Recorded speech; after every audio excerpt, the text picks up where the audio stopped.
Hello, नमस्ते, सत श्री अकाल, आदाब। आपका फिर से स्वागत है आपके अपने चैनल स्कोर प्लस में, जहां पे हम आपकी मदद करने वाले हैं स्कोर प्लस करने में। और ये कैसे करने वाले हैं? ये करने वाले हैं हम आपको पढ़ा के, लिखा के, समझा के और वो समझे हुए चीज को एग्जीक्यूट करवा के। मतलब कि हम आपकी पढ़ने में, समझने में और एग्जीक्यूट करने में हेल्प करेंगे, ताकि हमें एग्जाम में अच्छे नंबर मिल जाए, हम कर लें स्कोर प्लस, और साथ में जो भी चीजें हमने पढ़ी हैं और समझी है वो हो जाए यहाँ पे लाइफ टाइम के लिए सेट, ताकि हमें सारी चीजों की नॉलेज अच्छे से हो जाए।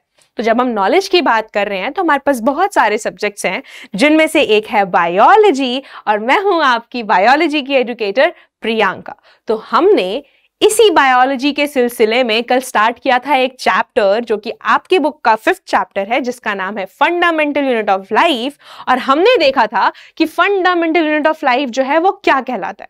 तो वो बेसिकली है हमारे बॉडी का सेल, जो कि छोटा भी हो सकता है और बड़ा भी हो सकता है। तो ये सब चीजें हमने कल देखी थी कि बड़ा है, छोटा है, किस शेप का है, किस ऑर्गेनिज्म में है, कितना है, और इन सारी बेसिस पे उसको क्या क्या कहा जाता है। तो अगर आपने अभी तक ये सारी चीजें नहीं देखी हैं तो जल्दी जल्दी इस वीडियो का जो पार्ट 1 है वो देख लो, ताकि आपको आइडिया लग जाए कि हाँ जी, इस चैप्टर की जो स्टार्टिंग है वो कैसे है। और आई एम श्योर कि वो आपके लिए काफी ज्यादा हेल्पफुल होगी। और अगर हेल्पफुल हो तो आप बिल्कुल हमारे चैनल को सब्सक्राइब कर सकते हैं, ताकि आपको ये सारा का सारा चैप्टर और बाकी सारे सब्जेक्ट्स भी देखने को मिल जाए। तो चलो जल्दी से स्टार्ट करते हैं अपने पढ़ने लिखने का सिलसिला, ताकि हमें पढ़ भी ले, समझ भी ले और एग्जीक्यूट करने का तरीका भी जान ले। तो let's just join me to learn about the fundamental unit of life, जो कि है सेल।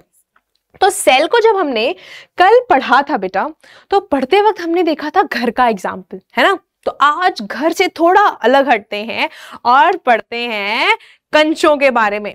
छोटे छोटे मार्बल्स होते हैं ना, जिससे से बचपन में खेलते थे हम। तो वो जो मार्बल्स होते हैं, मान लो कि मैंने आपको कुछ मार्बल्स दे दिए। अब जब मैंने मार्बल्स दिए हैं आपको, तो मैंने कह दिया कि बेटा इसको एक जगह पे रख दो। मैंने मार्बल्स दे दिए, बट मैंने आपको रखने के लिए कोई चीज नहीं दी। तो आप क्या करेंगे? आप उसे फर्श पे रख देंगे। तो जब आपने उसको फ्लोर पे रखा, तो क्या होगा उस मार्बल के साथ? वो सारे के सारे कंचे जो हैं वो इधर उधर बिखर जाएंगे। सेम वे अगर आपके पास पानी है और आपने पानी को बस ऐसे ही रख दिया, तो वो जमीन पे फैल जाएगा ना। तो सेम वे जब हम सेल की बात कर रहे हैं, सेल के पास भी तो काफी सारे कंटेंट थे। कल हमने कंपोनेंट में सीखा था ना कि सेल के पास अलग अलग कंपोनेंट्स हैं, साइटोप्लाज्म है, ऑर्गेनेलीज है। तो बेटा वो सारी एक जगह पे कैसे टिकी हुई है? अगर वो टिकी हुई है तो उसके लिए कुछ तो चाहिए। तो जैसे कि हमने देखा कि हमारे पास मार्बल्स हैं और ये जमीन पे बेचारे फैले हुए हैं, और इनको अगर हमें एक जगह करना है तो हमें चाहिए होगा कोई कंटेनर, है ना। कोई कंटेनर चाहिए होगा ना, ताकि ये सारे के सारे जो है एक ही डब्बे में आराम से आ जाए। सेम वे जब हम सेल की बात कर रहे हैं, सेल के कंटेंट की बात कर रहे हैं, उसके अंदर प्रेजेंट जितने भी हमारे पास ऑर्गेनेलीज हैं उसकी बात कर रहे हैं, न्यूक्लियस की बात कर रहे हैं, तो ये सारी चीजें तो जब बाहर आएंगी तो फैली हुई रहेंगी, लेकिन हमें रखना है इसको एक जगह पे। तो जब हम एक जगह की बात कर रहे हैं, तो चलो इसके अराउंड बना देते हैं एक मेम्ब्रेन, जो कि इसकी सारी चीजों को एक जगह पे रखने में हेल्प करने वाला है। तो ये जो मेम्ब्रेन है, इस मेम्ब्रेन को हम कहते हैं पीएम।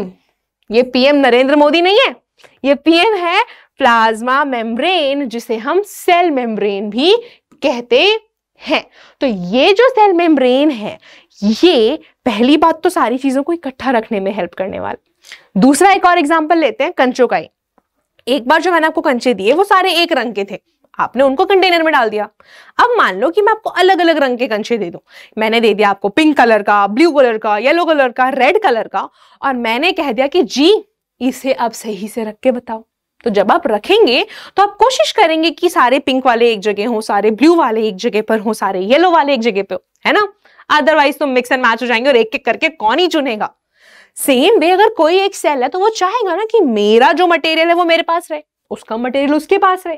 तो सेम वे जब प्लाज्मा मेम्ब्रेन की बात हो रही है ना बेटा, तो प्लाज्मा मेम्ब्रेन हर एक सेल का अपना अपना कंटेंट जो है वो अलग रखने में हेल्प कर रहा है। तो दो चीजें हमने प्लाज्मा मेम्ब्रेन के बारे में जान ली कि पहली बात तो ये सेल का सारा सामान इकट्ठा करने में हेल्प कर रहा है, that it is helping the cell to keep all the materials at one place, and दूसरी चीज it also help the cells to keep their content separate. ये दो चीजें जान ली, अब अलग भी हो गए, सही जगह से रख भी लिया। अब घर पर आते हैं। जब हम घर की बात कर रहे हैं, आपने इतना शानदार घर बनाया पर उस घर में दरवाजे नहीं बनाए, तो क्या आप घर में जा सकते हैं? क्या आपके दोस्त घर में जा सकते हैं? नहीं ना। तो घर में अंदर बाहर आने जाने के लिए दरवाजा चाहिए, सांस लेने के लिए, हवा के आने के लिए खिड़की चाहिए। जब तक घर में खिड़की दरवाजे नहीं है, घर जैसा कैसे रहेगा? बाहर ही पढ़ना पड़ेगा हमें, अदरवाइज अंदर ही पड़े रह जाएंगे। सेम वे अगर हम सेल की बात कर रहे हैं, सेल में हमने बना तो दिया मेम्ब्रेन, बट अगर इस मेम्ब्रेन में दरवाजे नहीं है तो क्या चीजें अंदर बाहर जा सकेंगी? नहीं। फिर ये तो बेचारा सेल हो जाएगा सो लोनली एंड हो जाएगा बोर। हमें तो नहीं करना ना इसे बोर, क्योंकि बोरियत के अलावा बेचारा खाना कहां से खाएगा। इसलिए इस प्लाज्मा मेम्ब्रेन में बेटा जी होते हैं छोटे छोटे पोर्स, जिसकी मदद से जो चीजें हैं वो in and out of the cell आ जा सकती है। बट ये अंदर बाहर आने वाले प्रोसेस में भी ना थोड़ी सी रुकावट है। क्या रुकावट है मैम? ऐसा क्या हो गया? तो जब हम अपने घर की बात कर रहे हैं, क्या आपके घर में सबकी एंट्री अलाउड होती है? ऐसा है कि आपको परमिशन है, कोई भी आ सकता है, कोई भी जा सकता है? नहीं ना। हमारे घर में क्या होता है कि हाँ जी आप आ सकते हैं, ये आ सकता है, कुछ लोग जो है वो यही रहेंगे, अदरवाइज नहीं। तो कुछ ही लोगों की एंट्री एग्जिट जो है वो अलाउड है, अदरवाइज बाकी लोग बाहर ही रहे।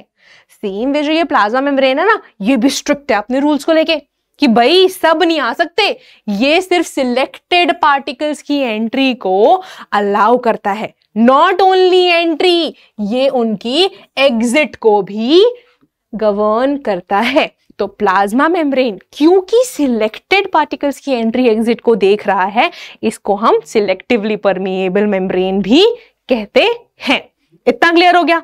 समझ आ गया कि प्लाज्मा मेम्ब्रेन क्या कर रहा है और कैसे कर रहा है। तब अगर हम और आगे जाएं तो हमने देखा कि ये सेल की बाउंड्री जो है वो सेट कर रहा है, जिसकी वजह से सारे जितने भी सेल्स हैं उन सबका अपना अपना साइटोप्लाज्म जो है सेपरेट है। तुम अपना काम अपने घर करो, हम अपना काम अपने घर करेंगे। ये हो गया। इसके अलावा अगर हम बात करते हैं कि भाई ये प्रेजेंट कहाँ है, तो ज्यादातर सेल में ना ये आउटर मोस्ट कवरिंग होती है, जैसे कि एनिमल सेल्स। बट जो प्लांट्स है ना बेटा, प्लांट्स के सेल में ये दूसरे नंबर पर आता है। प्लांट्स के सेल में बाहर में होता है हमारे पास सेल वॉल, तो प्लांट्स में ये दूसरे नंबर पे है, एनिमल्स के केस में ये आउटर मोस्ट बाउंड्री जो है वो फॉर्म कर रहा है।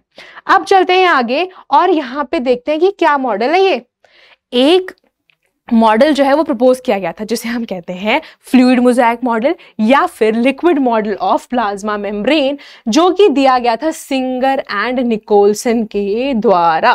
तो ये नाम काफी ज्यादा इंपॉर्टेंट है, अगर याद हो जाए तो बहुत बढ़िया बात है, अदरवाइज वापस आप हमारी वीडियो देख सकते हैं और नोट्स डाउनलोड कर सकते हैं। ठीक है, तो liquid model of plasma membrane जो कि सिंगर एंड निकोलसन ने दिया था, इसके मुताबिक जो हमारे प्लाज्मा मेम्ब्रेन होते हैं बेटा, वो बने होते हैं प्रोटीन्स एंड लिपिड्स की मदद से। प्रोटीन्स, देखा हमारे बॉडी में कितना काम है प्रोटीन्स का, काफी सारा इंपॉर्टेंट रोल है proteins as well as lipid से। तो यही दोनों मिलके बना रहे हैं हमारे प्लाज्मा मेम्ब्रेन। और इसमें क्या होता है कि ये जो बेचारा प्रोटीन है ना, ये सैंडविच बन जाता है लिपिड्स के बीच में। ठीक है, देखिए जरा कैसे बन रहा है, ये बन रहा है ऐसे। तो अगर आप इस डायग्राम को ध्यान से देखें तो ये बेसिकली प्लाज्मा मेम्ब्रेन की जो डायग्राम है वो है, जो ये रेड कलर की लेयर आपको दिख रही है, ये बेसिकली हमारे पास लिपिड्स है। ठीक है, नीचे की तरफ भी हमारे पास यहाँ पे लिपिड्स हैं, और इन लिपिड्स के बीच में देखो ये जो ब्लू कलर के आपको दिख रहे हैं, ये है हमारे पास प्रोटीन्स। और ये प्रोटीन्स बेसिकली दरवाजे का काम करते हैं कि हाँ जी यहाँ से चीजें बाहर जाएंगी या फिर अंदर आएंगी। तो ये हो जाएगा हमारा एक्सटीरियर ऑफ द सेल, यहां से चीजें अंदर आएंगी इन द साइटोजोल। साइटोजोल जो है ये साइटोप्लाज्म में जो फ्लूइड वाला पार्ट होता है उसको कहते हैं। तो ऐसा सा दिखता है हमारा प्लाज्मा मेम्ब्रेन, जिसमें काफी सारे कोलेस्ट्रॉल के जो मॉलिक्यूल्स होते हैं वो भी प्रेजेंट होते हैं, और जो लिपिड्स हैं वो बेसिकली फॉस्फोलिपिड के फॉर्म में प्रेजेंट होते हैं। तो क्योंकि दो लेयर है तो हम कहते हैं we have phospholipid bilayer. तो ये था प्लाज्मा मेम्ब्रेन का स्ट्रक्चर। और अगर हम बात करें कि क्या प्लाज्मा मेम्ब्रेन फ्लेक्सिबल है, घर की दीवारें तो फ्लेक्सिबल नहीं होती, ऑब्वियसली आप धक्का देंगे तो वो दीवार कहीं नहीं जाने वाली, आपके हाथ दुख जाए वो अलग बात है। बट प्लाज्मा मेम्ब्रेन जो है बेटा ये होता है फ्लेक्सिबल, मतलब ये मूव कर सकता है। और इसी फ्लेक्सिबिलिटी की वजह से जो हमारा अमीबा है ना, शेपलेस ऑर्गेनिज्म, जिसका कोई शेप नहीं है और सिंगल सेल वाला है, मतलब यूनिसेलुलर है, ये खाता है खाना। ये क्या करता है कि इसका जो ये बाहर वाली कवरिंग है, जिसे हम प्लाज्मा मेम्ब्रेन कह रहे हैं, इसको थोड़ा सा इधर उधर ट्विस्ट करता है जब इसके आसपास कहीं खाना होता है, और ये उस खाने को कैप्चर कर लेता है। और ये जैसे अपना शेप चेंज कर पा रहा है, it is just because of the flexibility of plasma membrane. तो यहां हो गया जी एक फंक्शन हमारा क्लियर। अब अगर हम आगे चलें, क्योंकि फ्लेक्सिबल है, ये इजीली फोल्ड हो सकता है, टूट सकता है, एंड वापस से रीयूनाइट भी हो सकता है। तो ये था प्लाज्मा मेम्ब्रेन के बारे में बेसिक इंफॉर्मेशन जो आप सबको पता होना चाहिए। अब जब हम कह रहे हैं कि मैम ये तो चीजें हैं और आपने बताया कि चीजें इन एंड आउट जा रही हैं, तो ये कैसे जा रही हैं और क्या क्या इसके फंक्शंस हैं, तो यहाँ पे हम थोड़े से फंक्शंस जान लेते हैं कि प्लाज्मा मेम्ब्रेन क्या क्या कर रहा है। तो फंक्शंस के तौर पे पहली बात तो ये चीजों की एंट्री और एग्जिट को क्योंकि रेगुलेट कर रहा है, तो हम यहाँ लिख सकते हैं कि it regulates the movements of things in and out of the cell. And then दूसरी चीज और बहुत इंपॉर्टेंट, कंचों को याद कर लो। कंचों को जैसे हमने अलग अलग रखा था, वैसे ही प्लाज्मा मेम्ब्रेन सेल को हेल्प करता है अपनी डिस्टिंक्ट कॉम्पोजिशन को मेंटेन करने में, कि हाँ मेरा इतना सामान है, मैं इसको अच्छे से मेंटेन कर लूंगा या कर लूंगी। ठीक है, तो ये काम हो गया प्लाज्मा मेम्ब्रेन का। इसके अलावा आप एक और चीज लिख सकते हैं कि it helps the cell to keep their content separate. तो ये 3 फंक्शंस है बहुत ज्यादा इंपॉर्टेंट। एंड अब आगे चलते हैं ट्रांसपोर्टेशन में। ये जो चीजें इन एंड आउट हो रही हैं, ये कैसे हो रही हैं? कुछ तो इसका भी होता होगा ना रोल, या फिर कुछ तो तरीका होगा जैसे हो रही हैं। तो बिल्कुल तरीका होता है। तो जब हम ट्रांसपोर्टेशन की बात कर रहे हैं बेटा, ये 2 तरीके से हो सकती है। एक होता है एक्टिव ट्रांसपोर्ट, एक होता है पैसिव ट्रांसपोर्ट। तो मैम ये क्या होता है एक्टिव पैसिव? बता रही हूं, थोड़ा सा ध्यान दो, थोड़ी सी शांति रखो। ये मान लो है पहाड़, ठीक है, पहाड़ के ऊपर जाना है। तो जब पहाड़ के ऊपर जाओगे, कार से नहीं साइकिल से, तो साइकिल से जाओगे तो बहुत एनर्जी लगने वाली है, लगेगी ना, ऑब्वियसली पैडलिंग करने वाली है, हम थक जाएंगे। तो जब हम पहाड़ के ऊपर जा रहे हैं, क्योंकि हमारी एनर्जी लग रही है, हम कह देंगे कि भाई जब चीजें मूव कर रही हैं और उसमें एनर्जी लग रही है, वो हो जाएगा हमारा एक्टिव ट्रांसपोर्ट। और पहाड़ से नीचे आना कितना आसान है ना, साइकिल में तो पैडलिंग भी नहीं करनी पड़ती, आराम से जा रहे होते हैं हम, बस ब्रेक लगाना पड़ता है, अदरवाइज गिर गए तो गिरना तो हमें है नहीं, क्योंकि यहाँ पे हमारी एनर्जी ज्यादा नहीं लग रही है। उसी वजह से इसे हम कहते हैं passive transport. So active transport वो हो गया जहां पे एनर्जी रिक्वायर है, जिसमें एनर्जी यूज हो रही है, और पैसिव ट्रांसपोर्ट वो होता है जिसमें एनर्जी एज सच यूज नहीं होती। अगेन जब हम बात कर रहे हैं ये दोनों टाइप की, इनके अंदर फर्दर और टाइप्स जो हैं वो आते हैं। तो एक्टिव ट्रांसपोर्ट की अगर हम बात कर रहे हैं, तो एक्टिव ट्रांसपोर्ट में 2 टाइप्स है हमारे पास। पहले आ जाता है एंडोसाइटोसिस। तो एंडोसाइटोसिस अगर आप वर्ड देखेंगे, ठीक है, एंडो में आपको वर्ड दिख रहा होगा, एंडो, ऑब्वियसली एंडोसाइटोसिस में एंडो है। एंडो से याद रखना इन, या फिर हिंदी में अंदर, ये ज्यादा अच्छा है ना, ज्यादा इजी है याद करने में, एंडो अंदर।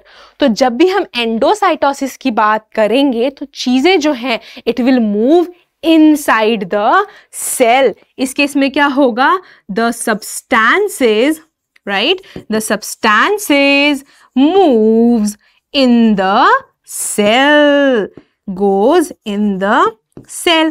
Pretty easy, right.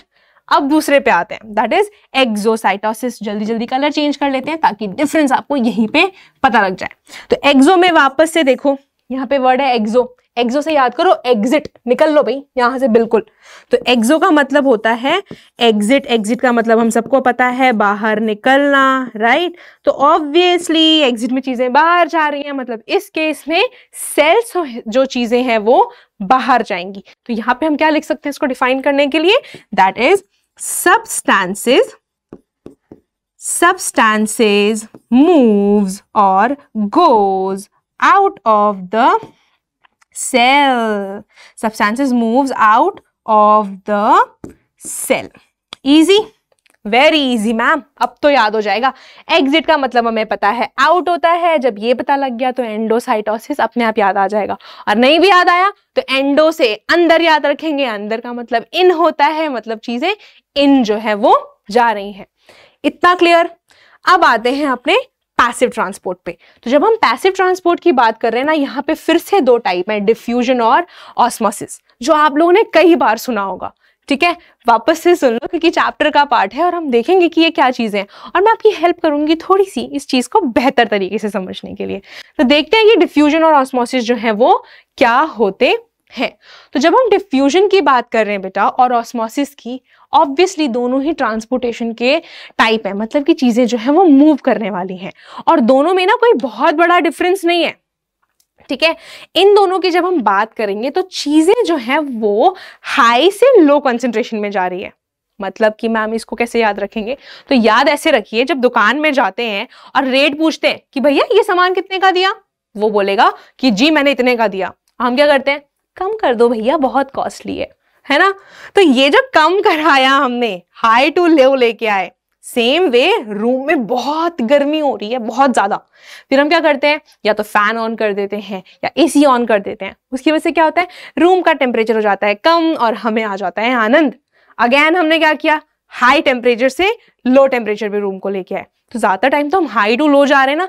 Same way diffusion और ऑस्मोसिस में भी जो चीजें हैं वो हाई टू लो जाती हैं, लेकिन यहां अगर फर्क है तो वो है पार्टिकल्स का। तो जब हम डिफ्यूजन की बात कर रहे हैं बेटा, डिफ्यूजन के केस में जो सोल्यूट्स होते हैं, सोल्यूट्स मतलब कि जब मैंने कहा भाई मैंने तो सोल्यूशन बनाना है, इस सोल्यूशन में क्या होगा, पानी होगा और साथ में जो है कुछ दाने होंगे, किसके, मान लो नींबू पानी बना रहे हो या फिर सॉल्ट वाटर बना रहे हैं आप। ठीक है, तो इसके अंदर जो ये वाले कण हैं, सॉल्ट के जो पार्टिकल्स हैं, ये सॉल्ट हो जाएगा बेटा सोल्यूट। मतलब कि जो चीज सोल्यूशन में मिल रही है वो सोल्यूट हो जाएगा, और जिसमें मिला रहे हैं, मतलब कि इस नमक को आपने पानी में मिलाया ना, तो ये वाटर जो हो जाएगा ये कहलाएगा यहाँ पे सॉल्वेंट। ठीक है, और सॉल्वेंट और सोल्यूट को मिला के हमारे पास बन जाता है सोल्यूशन। तो जब हमारे सोल्यूशन में सोल्यूट्स जो है वो ज्यादा है, नमक ज्यादा है, तो वो नमक क्या करेगा कि भाई मैं तो यहां बहुत ज्यादा हूं, मेरे को जल्दी जल्दी यहां से भाग लेने दो। तो जब सोल्यूट्स हाई रीजन से, हायर कंसंट्रेशन वाले रीजन से लोअर कंसंट्रेशन वाले रीजन में जाएंगे तो वहां पर होगी डिफ्यूजन। और ये जनरली कब होती है, जिसमें एनर्जी रिक्वायर्ड नहीं होती, मतलब कि ये पैसिव ट्रांसपोर्ट है। और आपको ये देखने को मिलेगा ज्यादातर गैसेस के केस में। तो इसी की मदद से जो कार्बन डाइऑक्साइड और ऑक्सीजन होता है ना बेटा, हमारे सेल्स में इन एंड आउट होते हैं। तो अगर हम बात कर रहे हैं कार्बन डाइऑक्साइड की, मान लो ये हमारा सेल है। ठीक है, अब सेल में बताओ हमें किस चीज की जरूरत है, किस चीज की जरूरत है, ऑक्सीजन की, है ना। हम ऑक्सीजन ही तो बोलते हैं ना, इनहेल कर रहे हैं क्योंकि हमें ऑक्सीजन चाहिए। तो ऑब्वियसली जब सेल के अंदर ऑक्सीजन की कमी होगी तो क्या होगा, बाहर से जो ये ऑक्सीजन है वो अंदर चला जाएगा। सेम वे जब सेल के अंदर कार्बन डाइऑक्साइड काफी ज्यादा होगा तो वो कार्बन डाइऑक्साइड सेल से बाहर आ जाएगा। और ये जो अंदर बाहर हो रहे हैं ऑक्सीजन और कार्बन डाइऑक्साइड, ये हो रहे हैं डिफ्यूजन की मदद से।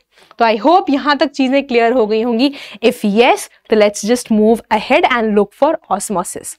ऑस्मोसिस में भी जो चीजें हैं वो हाई टू लो ही जा रहे हैं, लेकिन इसमें डिफरेंस है बस सोल्यूट और सॉल्वेंट का।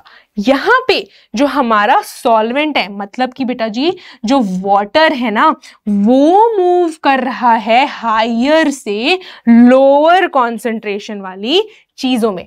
ठीक है, वाटर मूव कर रहा है, जहां वाटर की कंसंट्रेशन ज्यादा है वो वाटर मूव करेगा ज्यादा वाली जगह से कम वाली जगह में।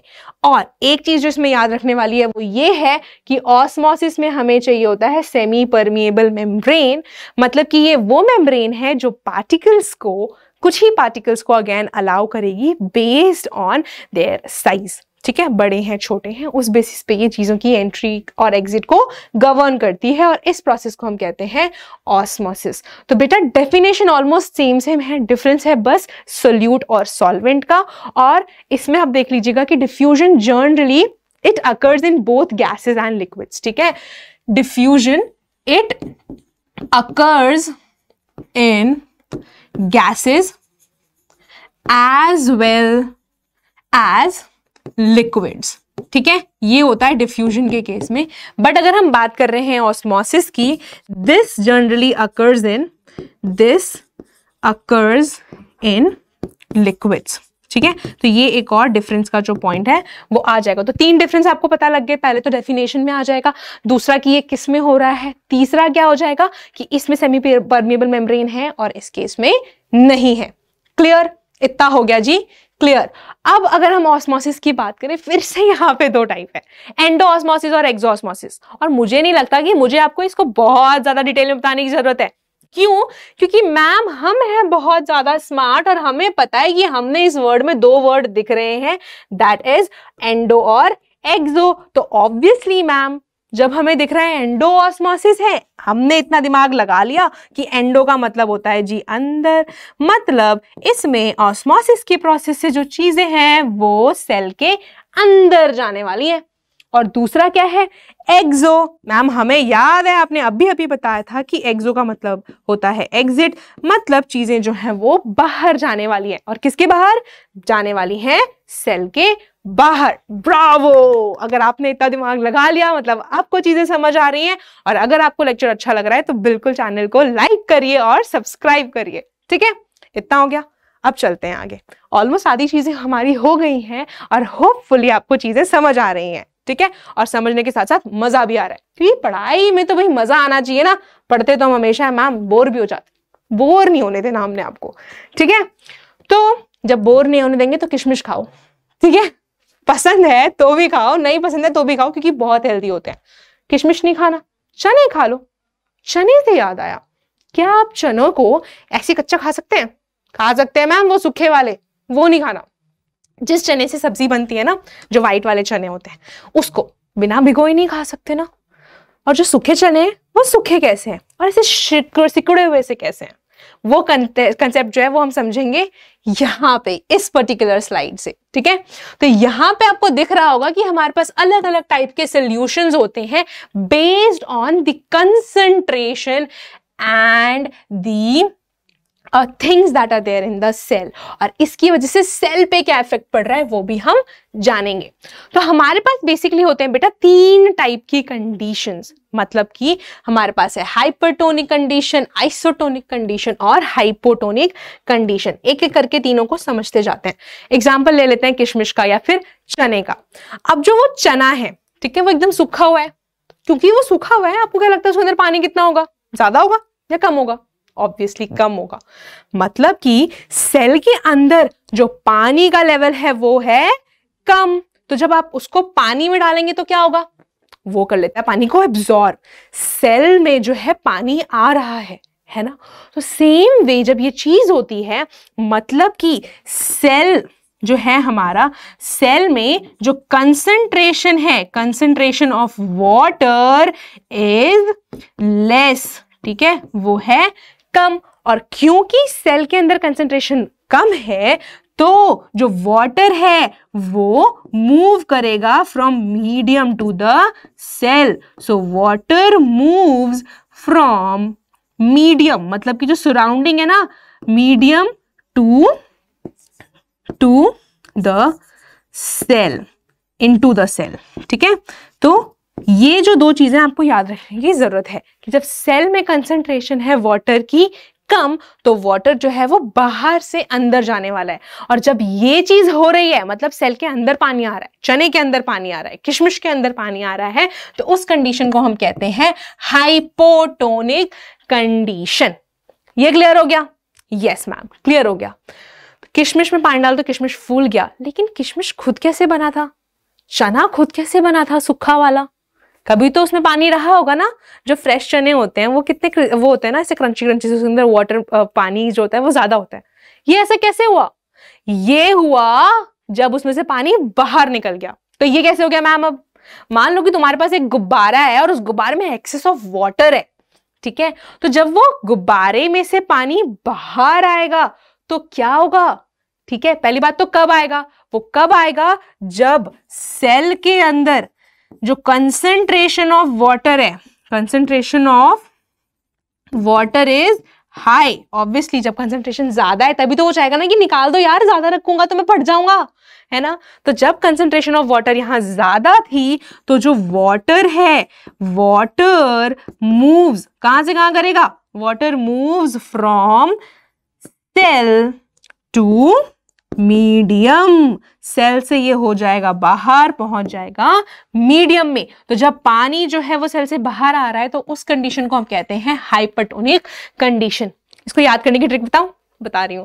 तो जब हम कहते हैं कोई गुस्सा है, हम क्या कहते हैं? इतना हाइपर क्यों हो रहे हो? Why are you so hyper? मतलब कि इतना गुस्सा क्यों है तुम्हारे अंदर?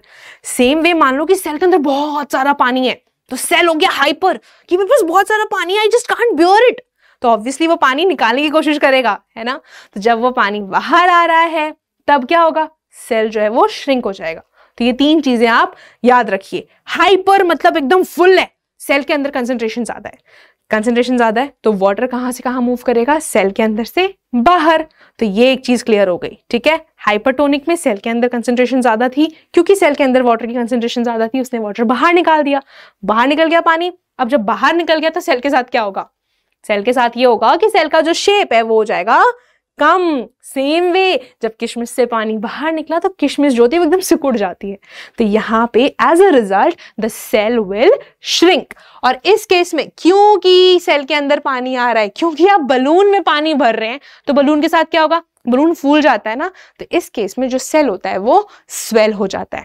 फिर आता है बीच वाला एक सीन, आइसोटोनिक। ये एकदम बराबर बराबर चीज है। यहाँ पे सेल और मीडियम दोनों ही जगह पे कंसंट्रेशन ऑफ वाटर जो है वो सेम है। अब क्योंकि दोनों जगह सेम है तो सेल को नहीं चाहिए ना ही मीडियम को चाहिए, तो चीजें ना अंदर जाएंगी ना बाहर आएंगी, जिस वजह से जो सेल है उसका शेप मेंटेन रहेगा। आई होप दैट ये वाला कंसेप्ट जो है वो भी आपको समझ आ गया होगा। तो यहाँ पे ये चीजें हमने अभी भी जस्ट जानी है कि हमारे पास तीन टाइप के कंडीशंस हैं और उन कंडीशंस में जो सॉल्यूशंस हमारे पास बने हैं उनके रेस्पेक्टिव नाम है। तो हमने पहले देखा हाइपोटोनिक सोल्यूशन के बारे में, जहां पे जो मीडियम था, मीडियम में कंसंट्रेशन ज्यादा है, या फिर आप इसको ये इस तरीके से भी याद रख सकते हैं कि सेल के अंदर जो कंसंट्रेशन है वो कम है। तो मीडियम में ज्यादा था तो इसने क्या किया? यहां से सेल के अंदर जाएगा पानी, तो सेल जो है वो वाटर गेन करेगा। और वाटर क्योंकि लिक्विड है, यहां प्रोसेस हो रही है ऑस्मोसिस की, और यहां पे सेमी परमिएबल मेम्ब्रेन भी इंक्लूडेड होगा। अब क्योंकि सेल गेन कर रहा है तो ऑब्वियसली मोटा हो जाएगा ना, सेल जो है वो स्वेल हो जाएगा। तो ये चीजें हो रही हैं हाइपोटोनिक के केस में। अब आते हैं दूसरे, जो बीच वाला केस है अपना, आइसो बराबर, ठीक है। आइसो से याद रखना बराबर, मतलब कि बाहर और अंदर जो कंसंट्रेशन है वो सेम है। मीडियम का जो कंसंट्रेशन है वो एकदम एग्जैक्टली सेम होता है जो सेल में वाटर की कंसंट्रेशन है उससे, जिसकी वजह से there is no net movement of water across the cell membrane, जिसकी वजह से वाटर की बिल्कुल भी मूवमेंट नहीं हो रही। अब क्योंकि ना वाटर बाहर जा रहा है ना अंदर आ रहा है, सेल जो है वो मजे से अपने नॉर्मल शेप में पड़ा हुआ है, उसका जो साइज होता है वो एकदम सेम ही रहता है। अब आता है अपना हाइपर वाला कंडीशन, सेल जो है वो एकदम हाइपर हो गया, भाई मेरे पास बहुत सारा पानी है, मुझे नहीं रखना। तो यहाँ पे क्या हुआ? जो मीडियम है उसके पास कम पानी है, सेल के पास जो है वो पानी ज्यादा है, तो सेल से जो पानी है वो मीडियम में जाएगा। क्योंकि सेल यहाँ पे पानी लूज कर रहा है, एज अ रिजल्ट वो श्रिंक हो जाएगा, वो सिकुड़ जाएगा। तो ये था समरी ऑफ द थिंग्स जो कि हमने अभी अभी पिछले वाले डायग्राम में जानी थी। आई होप दैट आपको ये चीजें समझ आ गई होंगी, और इसी सोच के साथ हम बढ़ रहे हैं आगे to the next part of the cell. हमने क्या क्या जाना कि प्लाज्मा मेम्ब्रेन क्या होता है, और हमने ये देखा कि वो एनिमल्स और प्लांट्स दोनों में ही प्रेजेंट है। अब थोड़ा प्लांट्स के बारे में सोचते हैं, अपने बारे में भी सोच लेते हैं, है ना। जब हम अपनी बात करें अगर, तो ऑब्वियसली हम जो है वो मूव कर सकते हैं, राइट। अगर मुझे बाहर धूप लग रही है तो मैं क्या करूंगी? मैं एक ऐसी जगह चली जाऊंगी जहां पे या तो शेड है या फिर मैं रूम में ही चली जाऊंगी, भाई मुझसे धूप बर्दाश्त नहीं हो रही। सेम वे अगर बाहर ठंड है तो हम क्या करेंगे? हम कंबल ओढ़ लेंगे या हम जैकेट पहन लेंगे, राइट। अगर बाहर बारिश हो रही है तो हम छाता कैरी कर लेंगे। मतलब कि हमारे पास बहुत सारे ऑप्शंस हैं अपने आप को बचाने के। लेकिन अगर हम प्लांट्स के बारे में सोचें, बेचारे कुछ भी नहीं बोलते, तो क्या हमें उनके बारे में नहीं सोचना चाहिए? काफी लोग नहीं सोचते हैं, वैसे सोचना तो चाहिए ना, क्योंकि प्लांट्स की वजह से हमारा भाई बहुत फायदा है। तो थोड़ा सा प्लांट्स को ध्यान से देखते हैं और समझते हैं कि क्या हो रहा है। प्लांट्स बेचारे मूव नहीं कर सकते, मूव कर सकते हैं, लोकोमोट नहीं कर सकते, मतलब कि वो एक जगह से दूसरी जगह नहीं जा सकते। तो बाहर चाहे बर्फ गिर रही हो, बारिश हो रही हो, चाहे बहुत तेज धूप हो या बहुत कड़ाके की ठंड हो, उस बेचारे प्लांट को वहीं खड़े होके सब कुछ आराम से झेलना पड़ता है। तो झेलेगा तो खराब भी हो जाएगा ना, तो उसको प्रोटेक्शन चाहिए ना।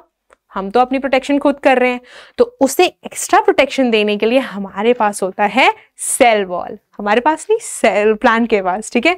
तो प्लांट्स के केस में एक एक्स्ट्रा लेयर होती है जो कि इनके केस में बनाती है आउटर मोस्ट कवरिंग, जो कि कहलाती है सेल वॉल, और ये एनिमल सेल में एब्सेंट है क्योंकि भाई हम तो इधर उधर भाग सकते हैं, ठीक है। प्लांट्स में एक्स्ट्रा प्रोटेक्शन के लिए ये इंपॉर्टेंट है।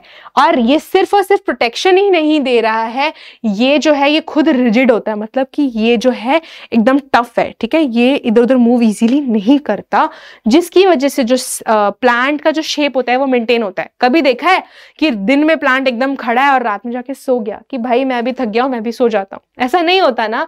प्लांट पूरे टाइम अपने नॉर्मल शेप में जो है वो रहते हैं। It is because of the rigid cell wall. ये जो होता है काफी स्ट्रांग होता है, जिसकी वजह से प्लांट को एक्स्ट्रा स्ट्रेंथ भी मिल जाती है।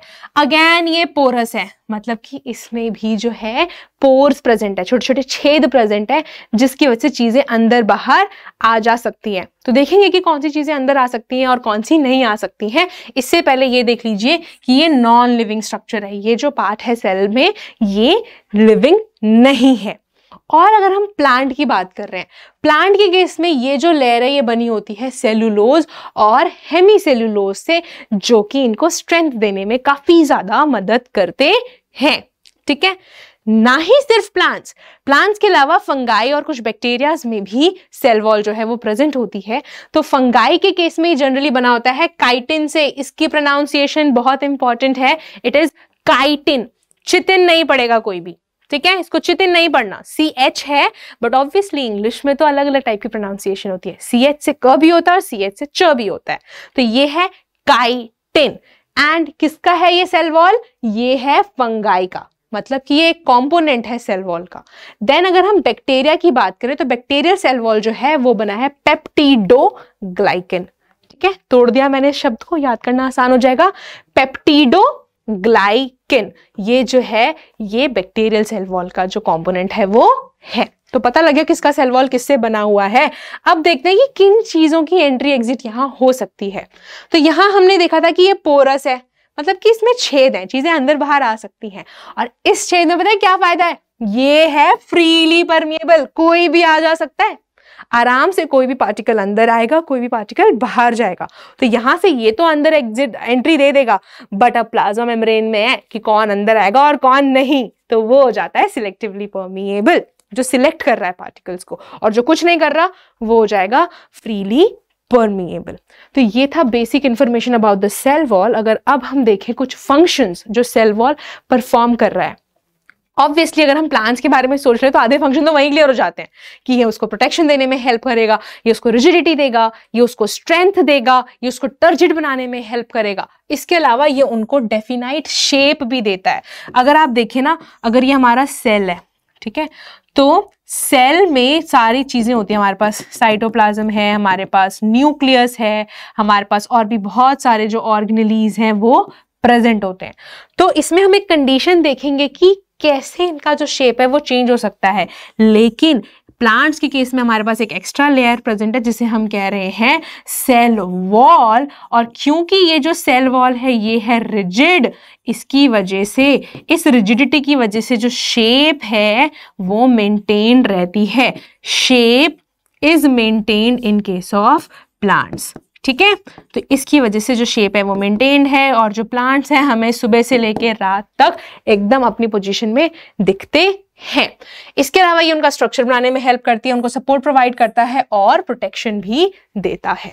देन अगर हम बात करें कि स्ट्रेंथ, कि हाँ इन्हें शक्ति दे रहा है, भाई तुम्हारा शेप मेंटेन किया हुआ है तो तुम आराम से खड़े रहो, अलग अलग चीजों को झेलो, बारिश हो रही है, धूप पड़ रही है, ठंड पड़ रही है, आराम से रहो, मैं तुम्हारे साथ हूं तुम्हें एक्स्ट्रा प्रोटेक्शन देने के लिए, ठीक है। कितना अच्छा है ना सेल वॉल, प्लांट्स की मदद कर रहा है। किसी ने तो सोचा ना प्लांट्स के बारे में। देन अगर हम बात कर रहे हैं इसकी परमिएबिलिटी की, हमने देखा कि ये फ्रीली परमिएबल है, मतलब कि यहाँ पे ये अलाउ कर देगा entry of molecules of different size and even different types, जिसकी वजह से ये जो है काफी सारे काम करेगा and thus we can say that it is controlling the intercellular transport, मतलब कि इस सेल से इस सेल में जब चीजें जाएंगी वो हो जाएंगी इंटरसेल्युलर चीजें। यहाँ पे थोड़ा इंटर और इंट्रा के बारे में भी जान लेते हैं। दो वर्ड्स होते हैं ना हमारे पास, इंटर एंड इंटरा।